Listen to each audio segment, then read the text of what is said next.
Perkenalkan, nama saya Nani Dwi Astuti, saya dosen di Stikes Panti Waluyo Malang.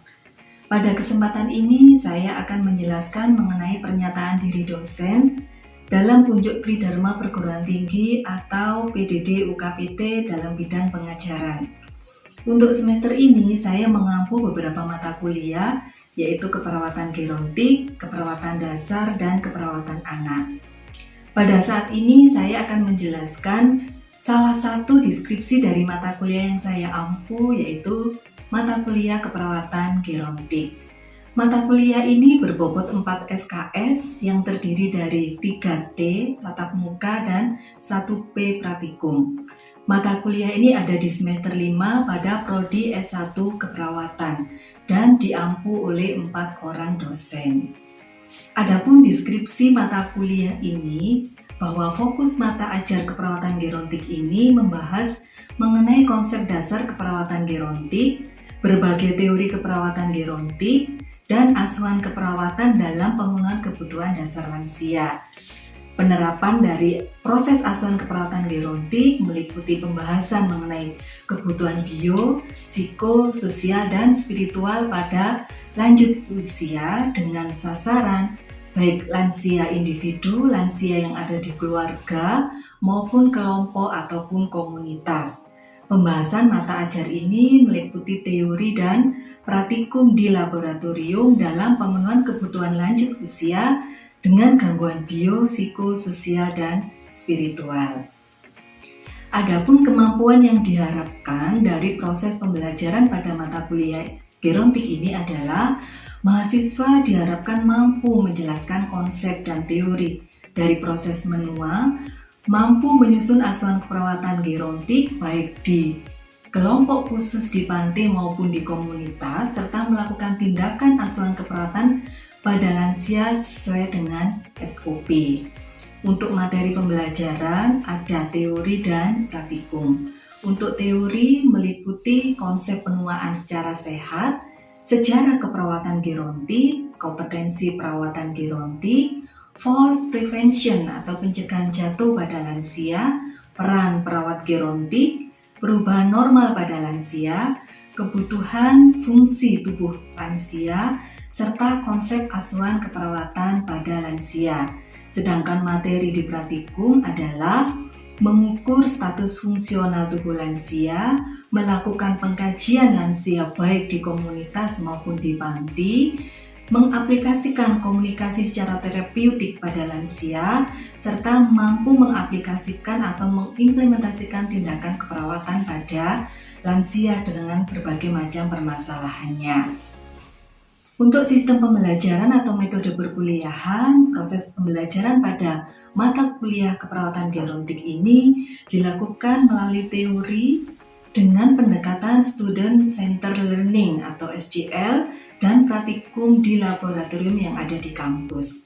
Interaksi antara dosen dan mahasiswa dilakukan secara tatap muka dengan tetap memperhatikan protokol kesehatan. Untuk kriteria penilaian beserta indikatornya, untuk teori dilakukan dengan ujian tengah semester dengan bobot 20%, ujian akhir semester dengan bobot 30%, serta penugasan terstruktur berbobot 20%, sehingga total bobot untuk teori adalah 70%. Sedangkan penilaian untuk praktikum bobotnya sebesar 20% dan soft skill yang meliputi kehadiran dan sikap sebesar 10%, sehingga total untuk kriteria penilaian setelah proses pembelajaran adalah 100%. Adapun scoring dan penentuan indikator khusus untuk atribut soft skill meliputi yang pertama, kedisiplinan, di mana yang dimaksud dengan kedisiplinan di sini adalah ketepatan waktu mahasiswa dalam menghadiri perkuliahan. Indikatornya adalah kehadiran di kelas sesuai dengan jadwal dan jam yang sudah ditentukan. Kemudian yang kedua adalah etika, yaitu tata perilaku berdasarkan norma dalam kegiatan perkuliahan. Indikatornya adanya sopan santun, bagaimana mahasiswa berbicara dengan dosen, dengan teman yang lainnya. Dan yang ketiga adalah partisipasi, yaitu keikutsertaan mahasiswa secara aktif dalam proses perkuliahan. Indikatornya, bagaimana mahasiswa mampu menyampaikan pendapat, bertanya kepada dosen, kemudian menjawab pertanyaan, serta mampu menyampaikan ide selama proses perkuliahan. Demikian paparan salah satu mata kuliah yang saya ampu pada semester ini. Selanjutnya akan saya sampaikan mengenai video pembelajaran yang saya lakukan di kelas dengan topik materi falls prevention atau pencegahan jatuh pada lansia. Selamat menyaksikan. Terima kasih. Selamat siang semuanya. Selamat siang. Gimana kabarnya hari ini? Baik. Ya, tetap sehat ya. Sehat. Semangat. Semangat. Pada siang hari ini ya, sesuai dengan kontrak yang sudah ada di LPS, itu topik materi mata kuliah yang akan kita bahas mengenai falls prevention atau pencegahan jatuh pada lansia. Ya. Jadi di mata kuliah perawatan diagnostik 1 ini ada topik mengenai bagaimana sih kita sebagai perawat ya bisa berperan untuk melakukan upaya-upaya preventif atau pencegahan agar lansia itu tidak sampai dalam kondisi jatuh. Gitu ya, nanti akan kita pelajari di video. Oke. Nah, kenapa lansia itu menjadi sasaran gitu ya, menjadi individu yang penting untuk kita perhatikan ya, terutama peran kita sebagai caregiver, memberi asuhan keperawatan. Oke, masih ada yang ingat yang dimana lansia itu usia berapa? 60 tahun ke atas. Nah, individu yang sudah mengalami usia lanjut atau lanjut usia itu akan mengalami juga penurunan fungsi ya, fungsi di dalam tubuh berhubungan dengan proses penuaan. Mengalami penurunan fungsi apa saja? Ada fungsi kognitif mengalami penurunan, kemudian fungsi pendengaran, penglihatan, ya, termasuk fungsi yang ada di dalam tubuh itu secara fisik. Nah, selain itu lansia juga akan mengalami penurunan dalam fungsi sosial, produktivitas juga kan mengalami penurunan. Sehingga perlu sekali kita perhatikan bahwa dalam proses pemberian asuhan keperawatan pada lansia, hal-hal yang nantinya membuat lansia itu menjadi mengalami penurunan kualitas hidup dan sebagainya harus bisa kita cegah ya. Jadi lansia tetap bisa menjalani masa lansianya dengan produktif, tetap sehat dan berkualitas. Itu tujuannya ya. Oke. Nah, jatuh itu merupakan salah satu masalah yang sering terjadi pada lansia. Kenapa? Karena pada lansia itu terjadi penurunan fungsi pada organ-organnya ya. Seperti yang saya sampaikan tadi, ada penurunan fungsi penglihatan, pendengaran, penurunan fungsi kognitif dan sebagainya ya. Kemudian yang menyebabkan jatuh pada lansia selain penurunan fungsi tadi apa? Kondisi lansia yang sedang sakit atau menderita penyakit tertentu yang menyebabkan lansia mengalami mungkin kelemahan gitu ya, mengalami berbagai keluhan sehingga lansia tidak bisa aktif dan mandiri dalam melaksanakan fungsinya sehari-hari atau dalam memenuhi kebutuhan ADL-nya, activity daily living-nya, gitu ya. Nah, selain itu ada faktor lingkungan. Berarti hal-hal atau faktor-faktor yang bisa mempengaruhi lansia masuk dalam kondisi jatuh. Yang pertama tadi apa? Karena perubahan pada fungsi organ, ya, akibat proses menua, ya. Dan yang kedua, karena penyakit yang dialami, ya, berbagai macam penyakit, baik itu secara fisik maupun secara mental atau psikologis. Kemudian yang ketiga karena faktor lingkungan. Nah, faktor-faktor inilah yang nantinya akan kita identifikasi secara spesifik. Kira-kira faktor mana sih yang nantinya akan berpotensi menyebabkan lansia jatuh dalam trauma gitu ya, dalam kondisi jatuh atau beresiko jatuh.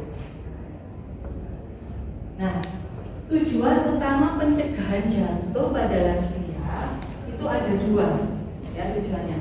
Yang pertama adalah mengurangi resiko tinggi cedera pada lansia, sehingga lansia yang mengalami jatuh atau trauma itu bisa beresiko dia mengalami apa? Fraktur femur atau patah tulang. Kemudian yang kedua apa?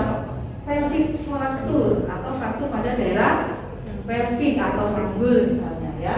Kemudian mengalami dislokasi ya, pergeseran pada sendi dan hematom serta brain injury atau trauma pada kepala. Sehingga kalau kita bisa analisa kalau lansia ini jatuh, resiko yang ditimbulkan itu besar sekali berarti ya, dan berdampak pada apa? Masalah kesehatan lansia itu sendiri ya. Apalagi lansia individu yang sedang mengalami proses penurunan fungsi ya, baik itu fungsi fisik, fungsi sosial maupun fungsi psikologis. Apalagi kalau ditambah dia mengalami trauma atau kondisi jatuh, ini juga akan menyebabkan masalah gitu ya. Nah, kemudian tujuan yang kedua adalah meningkatkan keselamatan atau tingkat keselamatan pada lansia, sehingga harapannya nanti lansia akan bisa menjalani masa lanjut usianya atau masa tuanya itu dengan apa? Tetap bahagia ya, dengan tetap sehat dan aktif serta produktif ya, itu harapannya. Oke. Selanjutnya, nah ini kan perlu berpikir secara kritis atau critical thinking gitu ya. Jadi pada saat lansia itu ada di atas tempat tidur, kemudian pada saat istirahat mungkin ya, atau pada saat tidur, biasanya lansia itu terlihat apa? Aman ya, aman di atas tempat tidur, tidak ada resiko untuk mungkin jatuh ya. Apalagi kalau lansia itu pada kondisi tidur. Tetapi bagaimana jika lansia itu tiba-tiba atau pas pada posisi di tepi tempat tidur ya, pada saat dia mau berdiri ya, kemudian atau ketika lansia turun dari tempat tidur ya. Nah, risiko-risiko lansia yang mengalami jatuh itu juga besar atau tinggi. Mungkin setelah tidur lansia tersebut ada keluhan gitu ya, mungkin pusing atau tekanan darahnya menurun dan sebagainya, ini juga berpotensi lansia itu bisa jatuh ya. Kemudian lansia yang dalam kondisi seperti itu sangat berisiko mengalami jatuh. Nah, nantinya kalau hal itu terjadi akan berdampak pada apa? Kondisi trauma ya, akan sangat mengaruhi kondisi kesehatan lansia. Oke. Nah, kita perlu mempelajari faktor-faktor apa sajakah yang dapat mempengaruhi resiko jatuh pada lansia. Ada dua faktor. Ada faktor internal dan faktor eksternal. Kalau faktor internal itu berarti faktor yang berasal dari lansia itu sendiri. Sedangkan faktor eksternal adalah faktor yang berasal dari luar lansia. Nah, dengan kita mampu mengidentifikasi dan mengetahui faktor-faktor tersebut, maka ini menjadi salah satu upaya kita ya sebagai perawat untuk bisa mengidentifikasi sehingga nantinya bisa menyusun intervensi yang tepat. Kalau ternyata ada beberapa faktor yang lansia ini berpengaruh untuk dia risiko jatuh ya, kalau bisa faktor itu dikendalikan gitu ya, atau diatasi. Nah, sekarang yang pertama adalah faktor internal. Nomor satu adalah penurunan fungsi kognitif. Ya, yang dimaksud dengan fungsi kognitif itu apa? Cara berpikir lansia, kemampuan berpikir lansia. Karena sudah mengalami penurunan, biasanya lansia akan apa? Mengalami disorientasi, kemampuan dalam berpikir, dalam menganalisa, ya. Orientasi apa Bu yang mengalami penurunan biasanya? Bisa orientasi waktu, kemudian orientasi tempat dan orientasi orang, begitu ya. Nah, masalah-masalah atau penyakit pada penurunan fungsi kognitif itu biasanya apa yang sering terjadi? Yang Anda tahu? Pada penyakit apa? Demensia, ya. Biasanya lansia yang mengalami kondisi demensia, yaitu suatu sindrom ya, menyebabkan lansia itu mengalami hambatan atau gangguan untuk dia apa? Berpikir ya, sosialisasi dengan lingkungan, dengan orang lain, kemampuan daya ingatnya menurun. Itu menjadi salah satu faktor. Jadi kalau kita merawat lansia dengan demensia, dengan penurunan fungsi kognitif, betul harus kita jaga betul ya, harus kita perhatikan betul, jangan sampai nanti akan berisiko mengalami kondisi jatuh. Kemudian yang kedua, penurunan kesadaran. Jadi lansia-lansia yang kesadarannya mulai mengalami penurunan gitu ya, gelisah, itu juga berpotensi untuk jatuh. terutama lansia-lansia misalnya dirawat di rumah sakit gitu ya, yang sebenarnya mengalami penurunan, mengalami delirium, gelisah gitu ya. Kalau tidak kita lakukan pengamanan pada sisi tempat tidur, itu juga akan berisiko untuk mengalami kondisi jantung. Kemudian yang ketiga, lansia yang mengalami penurunan fungsi penglihatan dan pendengaran. Jelas ya. Jadi kalau lansia pendengarnya sudah mulai penurunan, ya, kemampuan untuk mendengar suara juga berkurang, ini juga sangat berbahaya ya. Misalnya di lansia sehat, meskipun saya tidak sakit, dia berada di suatu keramaian atau di jalan raya gitu ya, mau menyeberang ternyata tidak dengar kalau ada sepeda motor atau mobil yang mau lewat, ini juga akan sangat beresiko ya, mengalami mungkin kecelakaan, trauma sampai jatuh ya. Kemudian penglihatan juga sama ya. Kemudian yang selanjutnya adalah gangguan pada sistem muskuloskeletal. Contohnya apa? Lansia-lansia yang mengalami gangguan muskuloskeletal itu yang paling sering terjadi pada lansia apa? Linu-linu, ya itu istilahnya apa? Mengalami osteoporosis. Ya itu lebih sering terjadi pada lansia. Ya salah satu tanda gejalanya apa? Linu-linu gitu ya, betul-betul gitu ya. Jadi lansia-lansia yang mengalami osteoporosis itu pada saat dia habis beraktivitas ataupun bahkan tidak beraktivitas karena merasa tidak nyaman gitu ya, tidak nyaman untuk dia beraktivitas. Nah, gangguan pada muskuloskeletal ini juga akan sangat mempengaruhi mobilisasi lansia. Ya, apalagi kalau pada saat melakukan ambulasi dan mobilisasi tidak seimbang ya, bisa juga akan mengalami resiko jatuh. Ya, ini untuk faktor internal. Nah, sekarang kita belajar mengenai faktor eksternal. Berarti faktor yang menyebabkan kondisi jantung pada lansia, tetapi berasal dari luar lansia. Nah, ini betul harus kita bisa modifikasi ya lingkungan ini ya, atau faktor eksternal ini. Yang pertama, karena pencahayaan yang kurang. Ya, tadi disampaikan bahwa salah satu faktor internal lansia yang mengalami risiko jatuh adalah menurunkan fungsi penglihatan. Ya, sehingga faktor pencahayaan ini juga sangat pengaruh. Makanya lansia harus ditempatkan di ruangan yang terang. Ya, jangan sampai lansia itu berada di ruangan yang gelap, yang redup, yang mungkin dia tidak bisa mengakses gitu ya, melihat dengan jelas. Ya, ini kan juga akan berisiko untuk jatuh. Kemudian yang kedua, jalan licin. Jadi kalau misalnya lansia ini dirawat di rumah, dia ada di rumah, kamar mandi, gitu ya, lantai itu harus dalam kondisi kering, ya, harus sering dibersihkan. Karena kalau tidak juga akan berisiko lansia mengalami jatuh. Ya. Terus yang ketiga, ini mungkin ada lokasi-lokasi tempat yang tidak ada pegangannya, sehingga pada saat lansia mungkin ya keseimbangannya kurang, ya kemampuan dari sistem tubuh atau muskuloskeletalnya juga kekuatannya kurang, dia butuh ya pegangan. Apalagi kalau misalnya rumahnya apa bertingkat gitu ya, lantai 1 atau lantai 2, itu juga sebaiknya ada pegangannya. Atau misalnya lansia mau ke kamar mandi, gitu ya, juga sebaiknya itu di pinggir apa? Di tembok ya, mau kamar mandi atau dalam kamar mandi, jadi maka diberikan pegangan ya, untuk memfasilitasi lansia supaya tidak jatuh. Kemudian tadi yang saya sampaikan ke rumah yang beratnya lebih dari 1, sehingga kalau misalnya ya ada punya kakek, punya nenek gitu ya, yang tinggal bersama dengan anda di rumah dan ada rumahnya bertingkat, sebaiknya nenek atau kakeknya itu ditempatkan di lantai bawah atau lantai yang tidak bertingkat, karena berisiko pada saat nanti naik tangga itu juga akan berisiko mengalami jatuh. Ya, alat bantu yang tidak kuat. Karena alat bantu yang dipakai lansia apa biasanya? Kerap. Ya, terus apa lagi? Toker. Terus apa kan ya bahasa Jawanya? Ya, begitu. Nah, itu juga harus kuat ya, harus kuat, kondisinya juga alatnya baik gitu ya. Kalau tidak nanti juga akan berisiko malah lansianya bisa jatuh gitu ya. Jadi diharapkan alat bantu tersebut betul-betul disesuaikan dengan kondisi lansia ya. Dan yang terakhir adalah tempat tidurnya. Bagaimana tempat tidur lansia sebaiknya, menurut Anda? Ya, kalau bisa mepet tembok gitu ya, supaya ada tahanan gitu ya. Terus kalau tempat tidur ternyata beroda, dikunci rodanya. Ya, dikunci ya, supaya tidak bergerak. Bergeraknya juga akan beresiko ya. Terus bagaimana? Apa lagi? Kira-kira?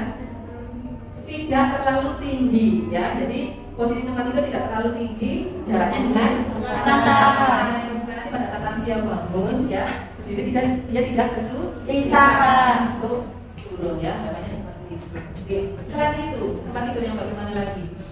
Yang pasti harus kita siapkan supaya lansia tidak merasa nyaman.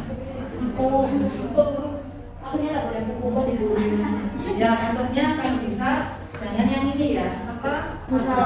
Yang ya mungkin terlalu keras atau terlalu ini loh ya. Dong aja ya.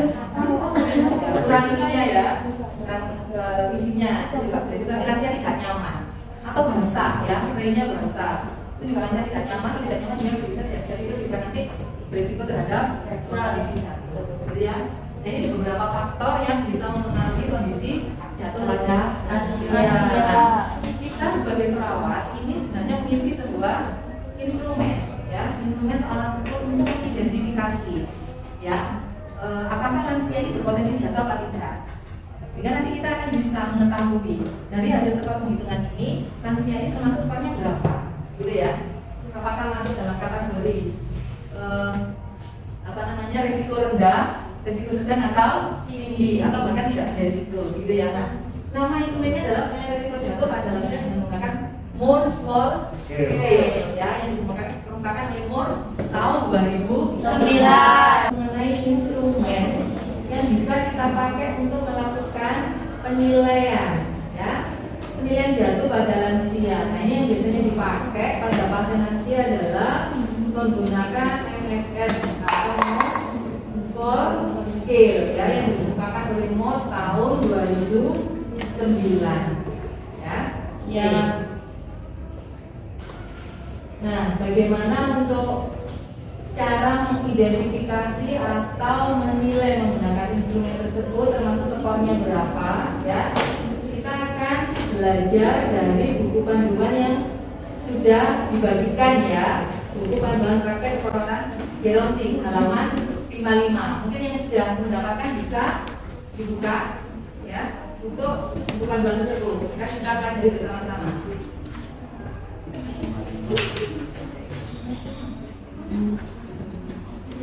Nah, ini ya. Jadi ini adalah instrumen penilaian dengan menggunakan Moore Small Scale ya, yang digunakan oleh Moore tahun 2009. Jadi ini bisa kita pakai ya.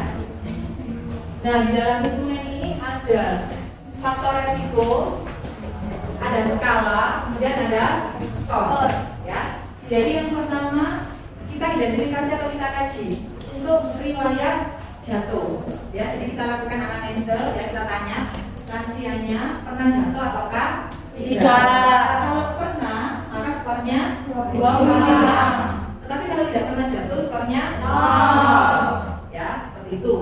Kemudian yang kedua, apakah ada diagnosis penyerta ya. Jadi untuk lansia ini perlu kita kaji, kita identifikasi apakah dia memiliki diagnosis penyerta atau penyakit penyerta ya. Tergantung apa saja, apakah ada diabetes mellitus misalnya, apakah ada hipertensi, ada KCVE dan sebagainya ya. Terutama penyakit-penyakit degeneratif gitu, penyakit-penyakit yang dialami oleh lanjut usia ya.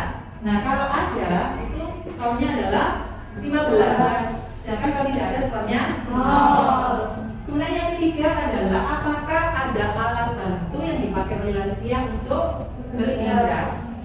Kalau ada ya, itu berupa apa?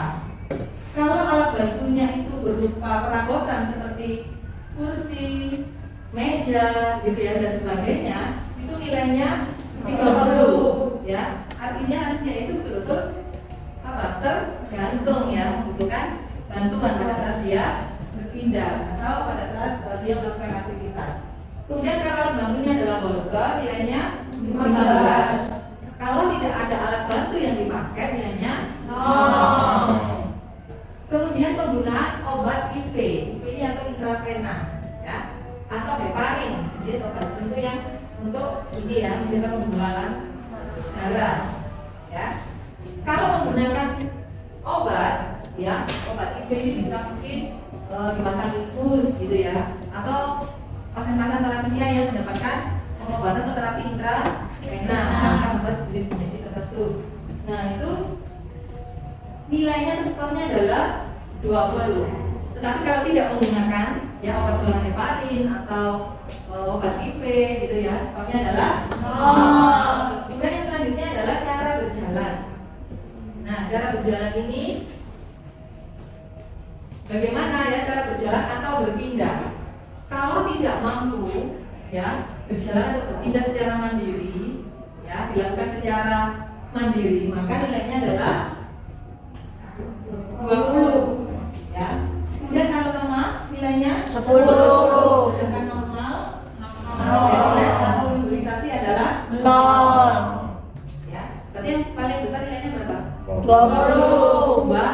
gitu ya. Kemudian keadaan status mental, nah, ini perlu Anda perhatikan ya, keadaan status mental ini kaitannya dengan yang kemarin kita sebelumnya kita bahas mengenai penurunan fungsi kognitif ya. Jadi lansia ini mengalami penurunan fungsi kognitif dan penurunan pada status mental.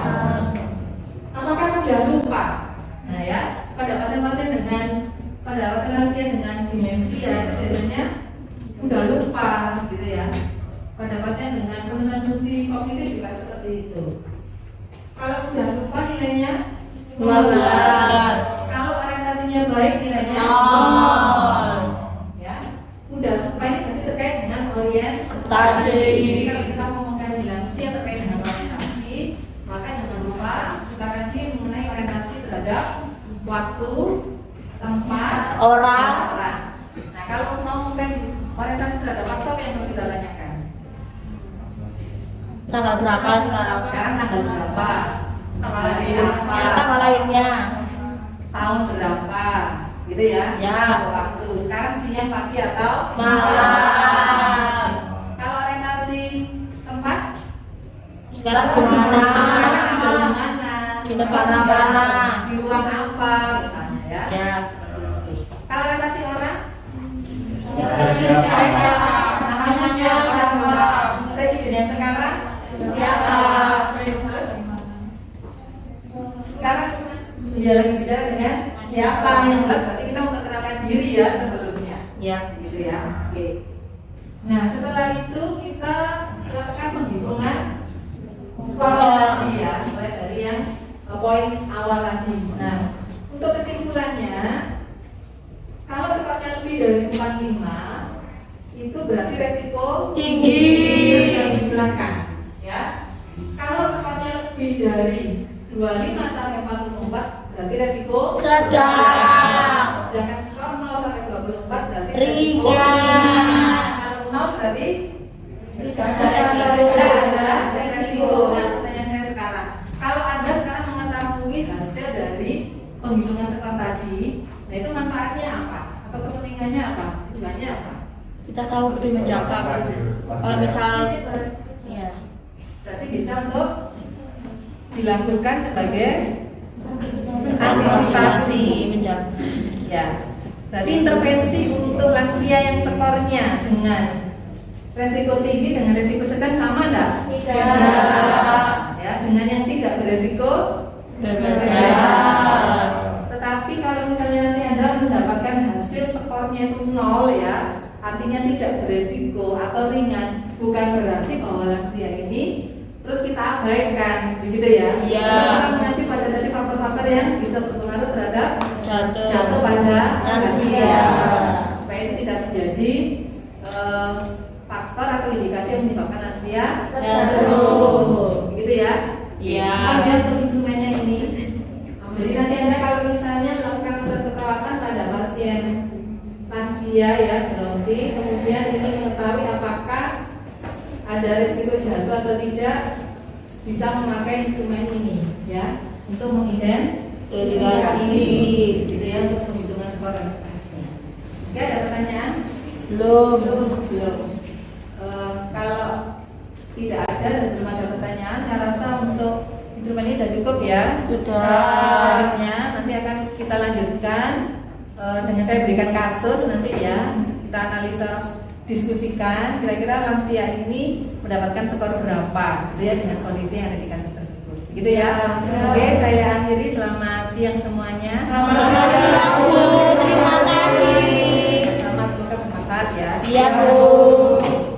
Demikian deskripsi mata kuliah keperawatan gerontik beserta video pembelajaran. Atas waktu dan kesempatan yang diberikan, saya mengucapkan terima kasih.